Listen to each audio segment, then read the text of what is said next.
9টা বাজে, আমি এখনো ঘুমাচ্ছি। ঘুম যেন আমাকে ছাড়ছেই না। হঠাৎ মিষ্টি একটা কণ্ঠের স্বরে কেউ আমাকে ডাকতে লাগলো, যেটা আমার কানে আসতেই আমার ঘুমটা ভেঙে গেল। আমি আস্তে আস্তে করে চোখ খুলে দেখি সেটা আর কেউ না, আমার বড় ভাইয়ের বউ আমাকে যে ঘুম থেকে ওঠানোর চেষ্টা করছে। এই জাকুক ওঠো, কত বেলা হয়েছে আর কত ঘুমাবা? আরে ভাবি, তুমি কষ্ট করে কেন আমাকে ডাকতে আসলে? আমি একটু পরে এমনিতেই উঠা যাইতাম। কি গো জাকুক ভাই, আমার তোমার কি শরীরটা খারাপ নাকি? তুমি তো কখনো লেট করে ওঠো না, সবসময় তো তাড়াতাড়ি উঠে যাও। আজকে লেট করতেছো দেখেই তোমাকে ডাকতে আসলাম। না না, আমি একদম ঠিক আছি। উঠতে ইচ্ছা করতেছিল না, অনেক ঘুম পাচ্ছিল। আচ্ছা যাই হোক, তুমি নিচে যাও, আমি ফ্রেশ হয়ে আসতেছি। তারপর ভাবি তো চলে যায় নিচে ব্রেকফাস্ট রেডি করার জন্য। আমি আমার ফোনটা হাতে দিয়ে কল লিস্ট চেক করতে লাগলাম। মুহূর্তের মধ্যেই আমার মনটা প্রচুর খারাপ হয়ে গেল, কারণ সকাল থেকে দিয়ে আমাকে একটা কলও করেনি। প্রতিদিন সকালে দিয়ে আমাকে কল করে ঘুম থেকে ওঠায়। সবসময় তের কলের অপেক্ষা করি যে কখন সে আমাকে কল করবে একটিবার। তে কল করাটা যেন আমার প্রতিদিনের একটা রুটিনের অংশ। আমি নিজেও জানি না যে আমি কেন তের কলের অপেক্ষা করি। কোনো কিছু না ভেবে তাড়াতাড়ি করে তেকে আমি কল দিতে লাগলাম। আমার কোনো কলই রিসিভ করতেছিল না, এটা দেখে আমার খুবই চিন্তা হচ্ছিল। এই জন্য আমি তের ভাইকে কল দিলাম। আসসালামু আলাইকুম সুগা ভাইয়া, কেমন আছেন আপনি? আসলাম জাকুক, এই তবে ভালো আছি। কি ব্যাপার, হঠাৎ তুমি আমাকে ফোন দিলে যে? মানে ভাইয়া, তেকে সকাল থেকে কলে পাচ্ছিলাম না, এই জন্য কল দিলাম। ও কি অসুস্থ নাকি? না না জাকুক, ও তো অসুস্থ না, ও তো রেডি হচ্ছে। ওকে তো আজকে ছেলে পক্ষ দেখতে আসবে। তেকে ছেলে পক্ষ দেখতে আসবে? এটা শুনে যেন আমার মনে হচ্ছে আমার লাইফ থেকে কিছু একটা হারিয়ে যাচ্ছে। আমার খুবই কষ্ট হচ্ছে, বাট কেন হচ্ছে সেটা আমি নিজেও জানি না। তারপর সুগা ভাইয়ের সাথে কথা বলা শেষ করে তাড়াহুড়ো করে রেডি হয়ে বাইকের চাবি নিয়ে বাসা থেকে বের হয়ে যাই। অবশ্য ভাবি আমাকে অনেকবারই নাস্তা করতে বলছিল, বাট আমি নাস্তা করিনি। তাড়াতাড়ি আমি বাইকটা স্টার্ট দিলাম। গন্তব্য হচ্ছে তের বাড়িতে। আমি তাড়াতাড়ি করে তের বাড়িতে চলে গেলাম। তের বাসার কলিং বেল চাপ দিতেই তের ভাবি জিবির এসে দরজাটা খুলে দিল।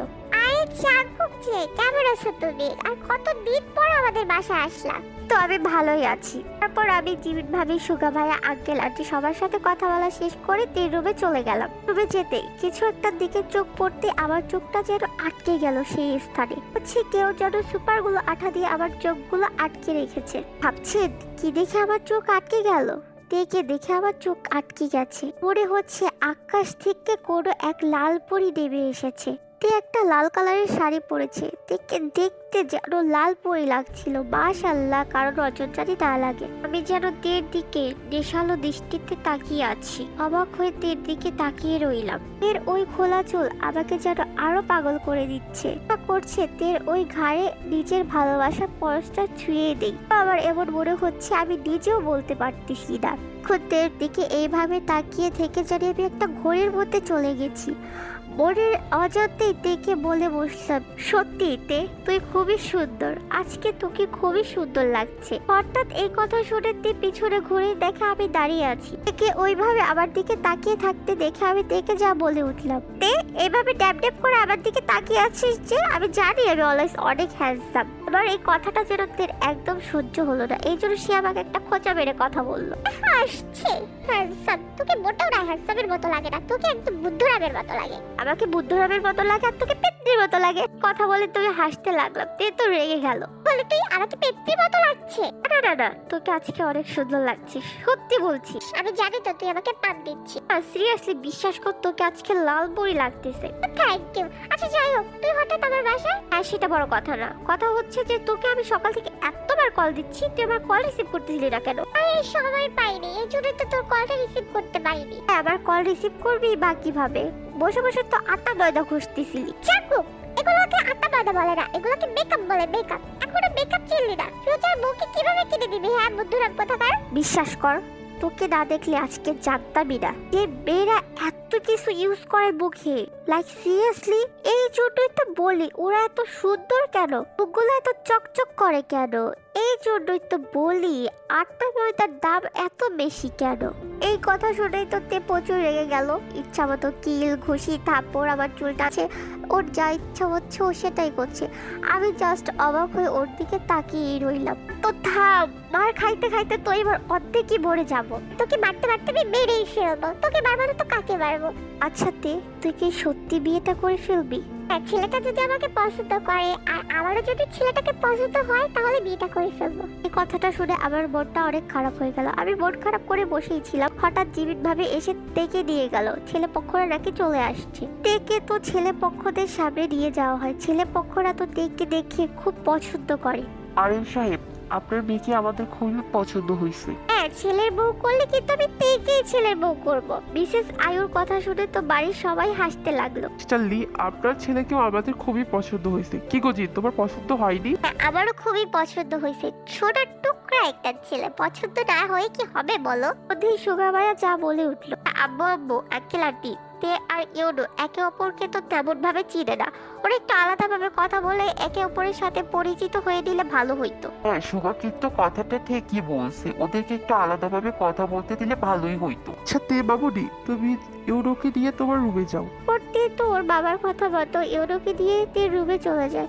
এটা দেখে আবার যেন রাগটা মাথায় উঠে যায়, চোখগুলো লাল হয়ে যায়, মেজাজটা খুবই খারাপ হয়ে যায়। আসলে আমি থেকে কোনো ছেলের সাথে একদমই সহ্য করতে পারি না। আমার যেন মনে হয় ও শুধু আমার সাথেই কথা বলবে। আমার যেন মনে হচ্ছে কেউ ছুরি দিয়ে আমার বুকের মধ্যে আঘাত করলো। আমার খুব কষ্ট লাগছে, ইচ্ছা করতেছে চিৎকার করে কান্না করি। আমার মনটা অনেক খারাপ হয়ে যায়। আমি মন খারাপ করে একটা কোণায় বসেছিলাম। চিবিট ভাবে এসে আমার পাশে বসলো। ব্যাপার জাগো, তে বিয়ে হয়ে যাবে এটা শুনে মনটা ভীষণ খারাপ তোমার? হ্যাঁ না, তেমন কিছু না, এমনি ভাল লাগতেছিল না। জাগো, একটা কথা জিজ্ঞেস করি, সত্যি করে বলবা? অবশ্যই ভাবি, বলেন কি জানতে চান? তুমি কি থেকে ভালোবাসো? হঠাৎ ভাবি মুখে এই কথাটা শুনে আমি একটু অপ্রস্তুত হয়ে গেলাম। আমাদের ভাবি আপনি এগুলা কি বলতেছেন? ভালো তো অবশ্যই বাসি, একটা বেস্ট ফ্রেন্ডকে একটা বেস্ট ফ্রেন্ড যতটা পরিমাণ ভালোবাসে। জাগো, তুমি কিন্তু আমার থেকে কথাটা লুকানোর চেষ্টা করছো। ভাবি আপনি যেটা ভাবতেছেন সেটা না, আমি তো থেকে জাস্ট আমার বেস্ট ফ্রেন্ডই ভাবি, এর থেকে আর বেশি কিছু না। জাগো, তোমার চোখ তো অন্য কথা বলছে। তোমার চোখ দেখে তো মনে হচ্ছে যে তুমি থেকে বড্ড ভালোবাসো। জাগো, তুমি নিজেও জানো না, তুমি নিজের অজান্তেই তুমি থেকে ভালোবেসে ফেলেছো। এখনো সময় আছে, নিজের মনের কথাটা শোনো, থেকে নিজের মনের কথাটা বলে দাও। এখন সময় আছে, পরে কিন্তু এই সময়টা থাকবে না। সত্য কান্না করলেও কিন্তু তুমি থেকে আর পাবে না। কথা বলেই তো জীবিত ভাবে ওখান থেকে চলে যায়। একটু পরে তে আর ইউনো তো রূপ থেকে বের হয়। তে রূপ থেকে বের হতে দেখে আমার জন্য প্রাণটা আমার শরীরে ফিরে আসলো। ওর দুই পরিবারের মধ্যে অনেক কথাবার্তা হলো। কথাবার্তা শেষ করে ছেলে পক্ষরা তো তাদের বাসায় চলে যায়। আর আমি আমার বাসায় চলে যাচ্ছিলাম, তখনই আঙ্কেল আমাকে আটকালো। ব্যাপার জাঙ্কুক, তুমি কোথায় চলে যাচ্ছ? আঙ্কেল অনেক রাত হয়েছে তো বাসায় যাইতে হবে, ভাইয়া আর ভাবি তো টেনশন করবে। যাওয়ার আগে তো রাতে ডিনারটা করে যাও। না আঙ্কেল, ঠিক আছে, আমি বাসায় গিয়ে ডিনার করে দিব। কথা শুনেই তো আন্টি আমার কার্ডটা ধরে টেনে নিয়ে খাবার টেবিলে বসাল। যে না খেয়ে গেলে একদম জানে মেরে ফেলবো। আসলে আন্টি আমাকে ছোটবেলা থেকেই প্রচুর ভালোবাসে, একদম নিজের ছেলের মতো। তারপর সবাই মিলে তো রাতের ডিনার করতে বসলো। এ তো বায়না শুরু করছে যে ওকে নাকি খাইয়ে দিতে হবে। ও, তুমি যদি আমাকে খাইয়ে না দাও তাহলে কিন্তু আমি রাত্রে খাবো না, না খেয়ে ঘুমিয়ে থাকবো। আহারে তে, তুই বড় হয়েছিস, নিজের হাত দিয়ে খাওয়া তো শিখ। বিয়ের পরে কি করবি? বিয়ের পর হাজবেন্ডকে খাইয়ে দিতে বলবো। এখন বেশি কথা না বলে আমাকে খাইয়ে দাও তো। টিয়াত্তের সাথে পারলো না, তারপর তেকে খাইয়ে দিতে লাগলো। এটা দেখে সুকা ভাইয়া যা বলে উঠলো, ও তুমি তেকে একাকে খাইয়ে দিচ্ছ, আমাকে কেন দিচ্ছ না? ভাইয়া, তুই এত হিংসুটটা কেন রে? তুই আমাকে দেখে এত হিংসা করিস কেন? আরে তোরা দুটা থাম, আই সুগা তোকেও খাইয়ে দিই। তারপর আন্টি তে সুগা ভাইয়া আর জীবিত ভাবিকে তো খাইয়ে দিল। আসলে আন্টি খুবই ভালো। যখন মা যে তার সন্তানকে কতটা পরিমাণ ভালোবাসে এটা আমি আন্টিকে না দেখলে জানতামই না। এত ভালোবাসা দেখে আমার চোখে পানি চলে আসলো। আমি তো কান্না করতেই শুরু করে দিলাম। দেখে আন্টি আমাকে জড়িয়ে ধরে আদর করতে লাগলো। গোল ছেলে, কান্না করছিস কেন? আমিও তো তোর মায়ের মতো। মায়ের মতো কি রে? আমি তো তোর মাই রে।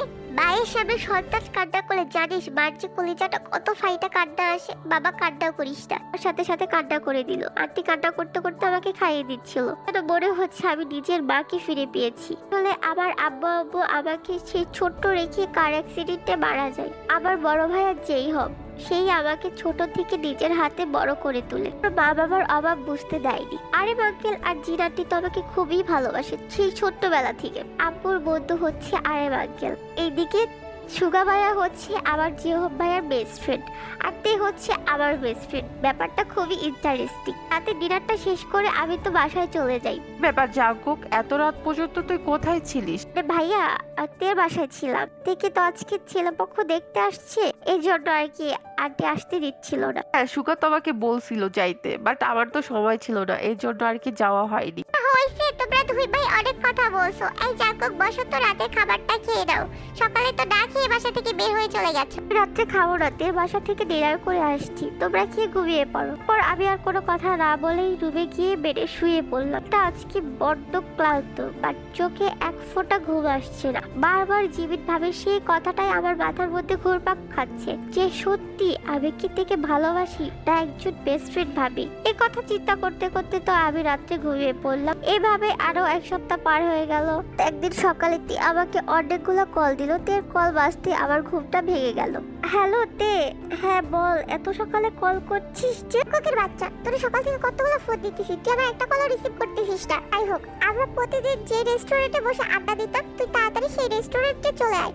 1 মিনিটও কিন্তু লেট করবি না, তাহলে কিন্তু বেড়ে একদম ভর্তা বানিয়ে ফেলবো তোকে। তারপর আর কি, মহারানীর হুকুম বলে কথা, তাড়াতাড়ি রেডি হয়ে রেস্টুরেন্টে চলে গেলাম। দৌড়ে দৌড়ে চলে আসছি, হাঁপাচ্ছিলাম। এটা দেখে তে আমাকে যা বললো। তুই কি যুদ্ধক্ষেত্র থেকে আসছিস নাকি? এমন ভাবে হাঁপাচ্ছিস কেন? আর তোকে আমি যে বলছি 1 মিনিটও লেট করবি না, সেখানে তুই 1 মিনিট 35 সেকেন্ড লেট করছিস। তের এই কথা শুনে আমি যেন হতবাক হয়ে গেলাম, যে 1 মিনিট 35 সেকেন্ডের জন্য সে আমাকে ছাড়ছে না। এক্ষুনি কান ধরে উদ্বোস করবি। 1 মিনিট 35 সেকেন্ড তুই আমাকে রেস্টুরেন্টে কেন ওয়েট করাইলি? কানে ধরতেছি, প্লিজ। রেস্টুরেন্টে বৈশাখ উদ্বোস করতে পারবো না, মান সম্মান চলে যাবে তে। তো কিছু আমি বুঝি না, এখনই উদ্বোস করবি তুই, নাহলে কিন্তু বেড়ে একদম ভর্তা বানিয়ে ফেলবো। তারপর আর কি করার, মহারানীর আদেশ বলে কথা, উদ্বোস করতেই হবে। ইচ্ছা না থাকা সত্ত্বেও উদ্বোস করতেই হলো। মধ্যেই তের ফিউচার হাজবেন্ড ইউনো চলে আসলো। হাই তে, কেমন আছো তুমি? আরে জাঙ্কুক, তুমিও আছো দেখি। আর কি তে আর ইউনো তো অনেক কথা বলতে লাগলো। ওদের এই কথা দেখে আমার যেন চোখ যেন রক্ত লাল হয়ে গেছে। নিজের রাগটাকে অনেক কষ্ট করে কন্ট্রোল করলাম। আসলে আমার রাগ উঠে গেলে আমার মাথা গরম হয়ে যায়, নিজের রাগ নিজেই যেন কন্ট্রোল করতে পারি না। তারপর ইউনো তো কথা শেষ করে ওখান থেকে চলে যায়। তুই তোর ফিউচার হাজবেন্ডের সাথে দেখা করবি, সেখানে তুই আমাকে কেন আসতে বলছিস? জাঙ্কুক, আমি কি কখনো তোকে ছাড়া কোথাও গেছি বল? আর আজকে আমার ফিউচার হাজবেন্ডের সাথে দেখা করব আর তোকে নিয়ে আসবো না, সেটা কি হলো বল? আমি অনেকটা দিন পার হয়ে যায়, তে তো মাঝে মাঝে ইউনোর সাথে দেখা করে। তে যখন ইউনোর সাথে দেখা করে আমাকে তের সাথে নিয়ে যায়। ওনার সাথে তেকে দেখলে ইউনোর অনেক জেলাস ফিল হতো। আমিও বুঝতে পারতাম, বাট কিচ্ছু বলতাম না, কারণ আমারও ইউনোর সাথে তেকে একদম সহ্য হয় না। আমারও জেলাস ফিল হয়, কারণ আমি মনে মনে তেকে ভালোবেসে ফেলছি। নিজের ভালোবাসার মানুষটাকে অন্য কারোর সাথে আমি একদমই সহ্য করতে পারবো না। আমি জাস্ট বুঝছিলাম না, তুমি যখনই আমার সাথে দেখা করো জাঙ্কুককে কেন নিয়ে আসো? আমি তোমার সাথে একটু আলাদা টাইম কাটাতে চাই, তুমি সেখানে কেন জাঙ্কুককে নিয়ে আসো বলো? আমাদেরও বেস্ট ফ্রেন্ড আছে তে, আমরা তোমাদের বেস্ট ফ্রেন্ডকে নিয়ে এত পাগলামি করি না, তুমি কেন তোমার বেস্ট ফ্রেন্ডকে নিয়ে এত পাগলামি করো? তো ইউনো, তুমি এগুলো কি বলতেছো? ও আমার বেস্ট ফ্রেন্ড, ওকে ছাড়া আমি কোথাও কখনো যাইনি আর যাবো না। একটু বোঝার চেষ্টা করো, কিছুদিন পর তো আমাদের বিয়ে হয়ে গেল কি তুমি জাঙ্কুককে নিয়ে এভাবেই ঘুরবে বলো? দরকার পড়লে আমি সেটাই করবো। তারপর আমি জাঙ্কুককে কখনোই আমার থেকে যেতে দেবো না, না না। আমি বেশ বুঝতে পারলাম তেও তের মনের অজান্তেই আমাকে ভালোবেসে ফেলছে। আই এম রিয়েলি সরি আরবি, আমার একটু ঠান্ডা লেগেছে, এই জন্য আমার ভয়েসটা এরকম শোনাচ্ছে। প্লিজ কেউ রাগ করো না। আসলে আমরা একে অপরকে প্রচন্ড ভালোবাসি, বাট কেউ কাউকে বলতে পারতাম না, কারণ আমরা নিজেরাই জানতাম না যে নিজেদেরকে এতটা ভালোবাসি। দেখতে দেখতে অনেকটা সময় পার হয়ে যাচ্ছে, যতদিন যাচ্ছে যেন বিয়েটা তত কাছে চলে আসছে। বিয়ে হয়ে যাবে এটা মনে পড়লেই যেন কলিজাটা ফেটে কান্না আসে। আমার মনটা ভীষণ খারাপ। মন খারাপ করে ড্রয়িং রুমে বসেছিলাম। আমার মন খারাপ দেখে ভাবি এসে আমার পাশে বসলো। কি ব্যাপার জাঙ্কুক, আজ কয়েকদিন যাবত দেখছি তোমার ভীষণ মনটা খারাপ। না না ভাবি, তেমন কিছু না, এমনিতেই ভালো লাগতেছে না। আমার কাছে মিথ্যা কথা কেন বলতেছো? তুমি কি ভাবছো আমি বুঝতে পারবো না? অবশ্যই বুঝতে পারবো। একজন বড় বোন হিসেবে, একজন মা হিসেবে তার ছেলের কষ্ট বুঝতে পারবো না? বলো কি হয়েছে আমাকে। আবির এই কথা শুনে বাবিকে জড়িয়ে ধরে ইচ্ছা মতো কান্না করতে লাগলাম। আবি আমার কান্না দেখে যেন সেও কান্না করতে শুরু করলো। আরে জাঙ্কুক ভাই আমার আর কান্না করলো না, বলো কি হয়েছে। বড় আপু হিসেবে, একজন মা হিসেবে বলো আমাকে। নিজের সন্তানের কাছে জিজ্ঞেস করছি কি হয়েছে, বলো আমাকে। আমি তখন কান্না করতে করতে ভাবিকে সব বললাম। আচ্ছা আমি তোমার ভাইয়ের সাথে কথা বলে তে বাড়িতে কথা বলছি। না ভাবি, তের বিয়ে ঠিক হয়ে গেছে, আর আমিও চাই না আমার জন্য আঙ্কেল আন্টি কষ্ট পাক। তারা আমাকে খুব ভালোবাসে, আর আমি চাই না তের সাথে আমার ফ্রেন্ডশিপ নষ্ট হয়ে যাক। কথা বলেই আমি তো রুমে চলে গেলাম। রুমে গিয়ে শুয়ে বললাম, আসলে আমার ভয় হয় তে যদি আমার সাথে ফ্রেন্ডশিপ নষ্ট করে ফেলে। এই জন্য আমি আর তেকে সাহস করে কিছুই বলতে পারতাম না। আমি রাত্রে প্রচুর কান্না করি, কান্না করতে করতে ঘুমিয়ে পড়ি। পরের দিন সকালে তের কলে আমার ঘুমটা ভেঙে যায়। ফোনটা হাতে নিতেই দেখি তে আমাকে 135টা মিস কল, 200 SMS করেছে। দেখে তো আমার অবস্থায় শেষ। এই মেয়েটা তো আজকে আমাকে একদম জানেই মাইরা ফেলবে। ভাবতে ভাবতে হঠাৎই তে আমাকে আবার কল করে উঠলো।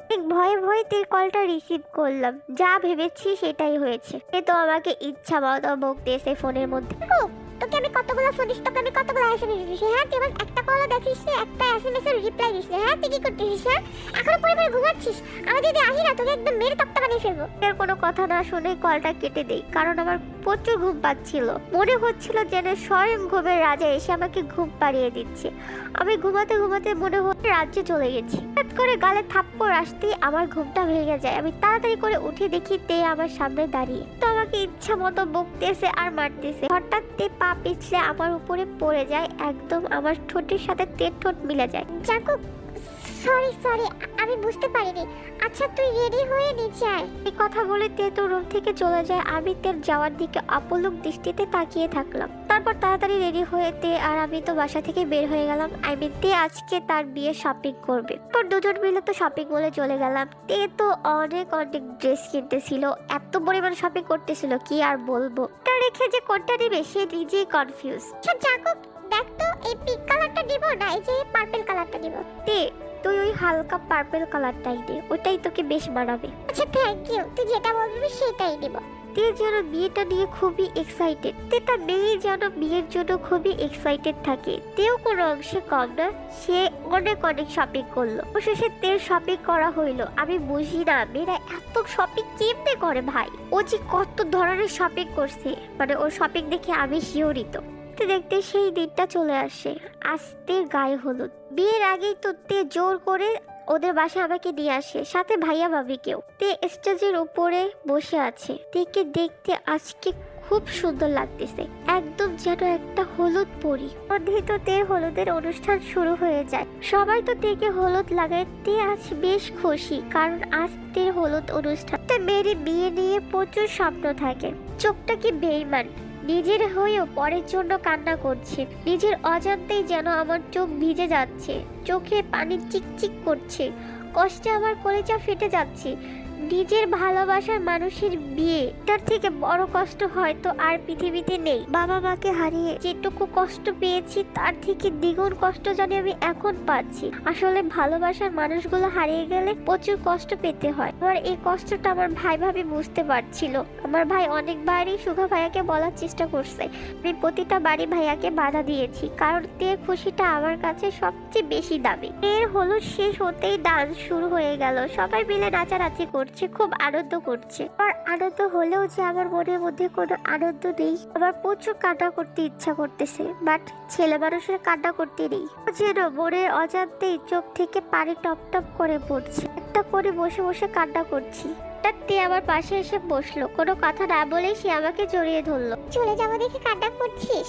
আরে পাগল, প্রত্যেকটা মেয়েকেই তো তার শ্বশুর বাড়িতে যেতে হয়, আমারও যেতে হবে। কান্না করিস না পাগল। বিয়ে হয়ে গেলে তুই আমাকে ভুলে যাবি? তোকে কি আমি ভুলতে পারি? তুই তো আমার একটা মাত্র বেস্ট ফ্রেন্ড ফরএভার। তোকে আমি কখনোই ভুলবো না। তোকে যে আমি বড্ড ভালোবাসি রে জাঙ্কুক। তুই একজন বেস্ট ফ্রেন্ড হিসেবে আমাকে এটা বলতেছে, বাট আমি যে তেকে সত্যি ভালোবাসি, বাট তেকে কিছু বলতে পারছি না, কারণ আমি চাই না যে তে আমার সাথে ফ্রেন্ডশিপটা নষ্ট করে ফেলুক। তে আমার হাত ধরে জোর করে ডান্স করতে নিয়ে আসে। তারপর তে আর আমি দুজন মিলেই অনেকক্ষণ ডান্স করি। হলুদ তো শেষ হয়ে গেল, এখন সেই কষ্টের মুহূর্ত। আজ তের বিয়ে। আমার যেন ভাবতে দেখতে পুরো পৃথিবী উলটপালট হয়ে যাচ্ছে। চোখের সামনে ভালোবাসার মানুষটাকে অন্য কারোর হতে দেখবো, এটা আমি কখনো ভাবতে পারিনি। নিজের চোখের সামনে ভালোবাসার মানুষটাকে অন্য কারোর জন্য বউ সাজতে দেখে মরে যেতে ইচ্ছা করতেছে আমার। পৃথিবীটা যেন বড্ড নিষ্ঠুর আজ আমার জন্য, কারণ আমি যাকে ভালোবাসলাম, বুঝতে পারলাম যে তাকে ভালোবাসি, সে আমার কাছ থেকে হারিয়ে গেল। আমার প্রত্যেকটা ভালোবাসার মানুষ আমাকে ছেড়ে চলে যায়, তেও আমাকে ছেড়ে চলে যাচ্ছে। পৃথিবীটা আজকে প্রচুর নিষ্ঠুর হয়ে গেছে। আমার ভালোবাসার মানুষটাকে আমার কাছ থেকে কেড়ে নিচ্ছে। আসলে আমরা যাকে খুব করে চাই তাকে আমরা কখনোই পাই না নিজের করে। এমন বয়স সেজে তেকে বিয়ে করতে চলে আসে। হয়তো আমার ভালোবাসা পূর্ণতা পেল না, বাট আমি তেকে সারা জীবনই ভালোবেসে যাব। আমি ইওনোর কাছে চলে গেলাম। কনগ্রাচুলেশন ইওনো, তুমি খুব ভাগ্যবান যে তের মতো একটা ভালোবাসার মানুষকে পেয়েছো। তেকে কখনো কষ্ট দিও না ইওনো। তা বলে তো আমি চলেই যাচ্ছিলাম, হঠাৎ ইওনো আমার হাতটা ধরে আমাকে দাঁড়াতে বললো। জাঙ্কুক, কোথায় যাচ্ছ? তুমি কোথাও যাবে না, এখানেই থাকবে। তারপর ইওনো সবার উদ্দেশ্যে কিছু বলতে লাগলো। লাটি, আব্বু আব্বু, আমি তেকে বিয়ে করতে পারবো না, আমি তেকে বিয়ে করতে চাই না। তুমি কি বলতেছো? তোমার মাথা ঠিক আছে? আব্বু, আমার মাথা একদম ঠিক আছে, বাট আমি তেকে বিয়ে করতে পারবো না, আমি তেকে বিয়ে করতে চাই না। তোমরা আমাকে জোর করে তের সাথে বিয়ে কেন দিচ্ছ? আমি তেকে বিয়ে করতে চাই না তো। তুই কি বলতেছিস এগুলো? তুই তো তেকে ভালোবাসিস, তুই তো বলছিস তেকে বিয়ে করবি। তুমি ভুল বলছো, আমি তেকে ভালোবাসি না। তেকে তো ভালোবাসে জাঙ্কুক। নিজের ভালোবাসাটাকে কিভাবে স্যাক্রিফাইস করতেছে আমার জন্য দেখো। আমি কিভাবে পারবো দুজনের ভালোবাসাটাকে এইভাবে ভেঙে দিতে? আমি কিভাবে পারবো একটা পবিত্র ভালোবাসাকে নষ্ট করে দিতে? আমি এটা কখনোই পারবো না। আমি এতটাও নিষ্ঠুর মানুষ না। তারপর ইওনো তো আমার আর তের সম্পর্কে সবকিছু বললো। আমাদের সম্পর্কে সবাই শুনে তো পুরাই অবাক হয়ে গেল। তারপর আর কি, আপনারা যেটা ভাবছেন সেটাই, আমার আর তের তো বিয়ে হয়ে যায়। আমি যেন আজ ঈদের থেকেও বেশি খুশি। আমি যেন পৃথিবীর সবচেয়ে মূল্যবান জিনিসটা পেয়ে গেছি। অবশেষে নিজের ভালোবাসাকে নিজের করে পেলাম। এর থেকে বড় আনন্দ আর কি হয় বলে। আমি ভয়ে ভয়ে রুমের দরজাটা খুলে রুমের ভিতরে ঢুকতেই তে আমাকে এক ঘুষি দিয়ে নাকটা ফাটিয়ে দিল। তে, এটা কি করলি তুই? আমাকে ঘুষি দিলি কেন? নাকটা ফেটে রক্ত বের হচ্ছে। ঘুষি দিছি, বেশ করছি, তোকে আমি মারতে মারতে মেরে ফেলবো, বজ্জাত কোথাকার। তে তো আমাকে ইচ্ছা মতো কিল ঘুষি মারতেছিল। আমি জোর করে তেকে জড়িয়ে ধরলাম। জড়িয়ে ধরতেই তে শান্ত হয়ে গেল। আমার বুকে মাথা রেখে তে কান্না করছে, যেটা আমি উপলব্ধি করতে পারছি। আর চোখে পানি, আমিও কান্না করছি। এটা কষ্টের কান্না না, এটা খুশির কান্না, ভালোবাসার কান্না এটা। তুই কি জানিস, যখন মেয়েটা আমার হাতে মেহেদি দিয়ে দিচ্ছিল, তখন আমাকে সে আমার হাজবেন্ডের নাম জিজ্ঞেস করতেছিল। আমি মনে অজান্তেই তোর নামটা বলে ফেলি। আমাকে হাতটা দেখাতে আমি দেখলাম সত্যি ইওনোর জায়গায় আমার নাম লেখা। আমি বেশ অবাক হলাম। মানে তুই আমাকে আগে থেকেই ভালোবাসতি? জানি না কখন আমি তোকে ভালোবেসে ফেলছি, বাট আজকে যখন আমাকে বউ সাজানো হচ্ছিল, তখন আমার যেন মনে হচ্ছিল আমার কোনো একটা মূল্যবান জিনিস আমার থেকে হারিয়ে ফেলছি। আমি আমার খুব কাছের জিনিসটা হারিয়ে ফেলতেছি। আমার যেন কষ্টে করে যা ফেটে যাচ্ছিল, কিন্তু আমি বুঝতে পারতেছিলাম না। তখনই অয়ন ভাবি, জিও ভাইয়া আর জিমিন ভাবি এসে আমাকে বললো যে তুই আমাকে ভালোবাসিস। তখন আমি বুঝতে পারলাম যে আমার কষ্টটা কেন লাগছিল। আসলে আমিও তোকে ভালোবাসতাম রে, কিন্তু নিজেই জানতাম না যে তোকে আমি এতটা পরিমাণ পাগলের মতো ভালোবাসি। তুই কখন বুঝতে পেরেছিলি যে তুই আমাকে ভালোবাসিস? আমাকে কেন বলিসনি তুই আমাকে ভালোবাসিস? আসলে তোকে কোনো ছেলের সাথে আমি সহ্য করতে পারতাম না। আমার যেন খুব কষ্ট হইতো, আমার প্রচুর রাগ লাগতো তোকে কোনো ছেলের সাথে দেখলে। যখন শুনলাম সুগা ভাইয়ার মুখে যে তোকে ছেলে পক্ষ দেখতে আসবে, আমি যেন পাগলের মতো হয়ে গেলাম। তাড়াতাড়ি করে তোর বাসায় গেলাম। ইউনোর সাথে তোকে দেখে যেন আমার কলিজাটা ফেটে যাচ্ছে। তখন আমি বুঝতে পারি নাই যে আমি তোকে পাগলের মতো ভালোবাসি। তখন তুই ইওনোর সাথে রুমে চলে গেলি, তখন যেন আমার কলিজা কষ্টে ফাইটা যাচ্ছিল। মনে হচ্ছিল যেন আমি চিল্লাইয়া কান্না করি। তো জিমিন ভাবি বুঝতে পেরেছিল যে আমি তোকে ভালোবাসি। তখন সে বলল, আমিও ভেবে দেখলাম যে সত্যিই তো আমি তোকে বড্ড ভালোবাসি, কিন্তু কি করব, তোকে বলার সাহস ছিল না যে আমি যে তোকে বড্ড ভালোবাসতাম রে। আমি চাইতাম না যে তুই আমার থেকে হারিয়ে যাস। যদি বলতাম তোকে ভালোবাসি, তুই যদি আমাকে ছেড়ে চলে যেতি, এই ভয়ে আমি তোকে বলতে পারিনি যে তোকে আমি ভালোবাসি। হ্যাঁ, আমি তোকে বড্ড ভালোবাসি, নিজের থেকেও বেশি ভালোবাসি। কতটা ভালোবাসি আমি তোকে বুঝাইতে পারবো না। অবশেষে আমি তেকে পেয়ে গেলাম। তেকে শক্ত করে জড়িয়ে ধরে আছি। আমি জড়িয়ে ধরে আছিস কেন? নিঃশ্বাস বন্ধ হয়ে যাচ্ছে, মরে যাব তো। না, ছাড়বো না। ছাড়লে যদি তুমি হারিয়ে যাও আমার থেকে। জাঙ্কুক, তুই আমাকে কবে থেকে তুমি বলিস? হ্যাঁ, তুমি করে বলছিস যে? এখন থেকে তোমাকে আমি তুমি করে বলবো, তুমিও আমাকে তুমি করেই বলবা। তুমি করে বলো প্লিজ। আর তো তোর ক্ষেত্রে তুমি আসেন, আমি কি করব বল? তুই তো আমার বেস্ট ফ্রেন্ড ছিলি, বেস্ট ফ্রেন্ডকে বিয়ে করছিস, তুমি তাকে আসে বল তুই? আমি অত কিছু জানি না, তুমি আমাকে তুমি করে বলবে কি না, না হলে কিন্তু আমি তোমাকে ছাড়বো না, এইভাবে জড়িয়ে ধরে রাখবো। না ছাড় না প্লিজ, নিঃশ্বাস বন্ধ হয়ে যাচ্ছে, মরে যাব তো। না, ছাড়বো না। তুমি করে বলো, তারপরে ছাড়বো। আচ্ছা তুমি করে বলছি তো, এবার তো ছাড়। আবারও তুই বলছো তুমি করে না বলা পর্যন্ত কিন্তু তোমাকে ছাড়বো না বলে দিলাম। আচ্ছা জাঙ্কুক বাবু শোনা, এবার তোমাকে ছাড়ো, নিঃশ্বাস বন্ধ হয়ে যাচ্ছে, মরে যাব কিন্তু এবার আমি সত্যি। আজকে তোমাকে আমি ছাড়ছি না, কত কষ্ট করে তোমাকে পেয়েছি, আজকে তোমাকে ছাড়বই না। আজকে আমাদের ওয়েডিং নাইট ম্যাম, তো আপনাকে আমি কেন ছাড়বো বলেন? তা বলেই তের ঘাড়ে মুখ ডুবিয়ে ভালোবাসার পরশ দিতে লাগলাম, যেন আমাদের ভালোবাসাটা পূর্ণতা পেল। একে অপরের ভালোবাসা যেন আমরা ডুবে গেছি। আজকের রাতটা যেন সাক্ষী হয়ে থাকবে আমাদের ভালোবাসার।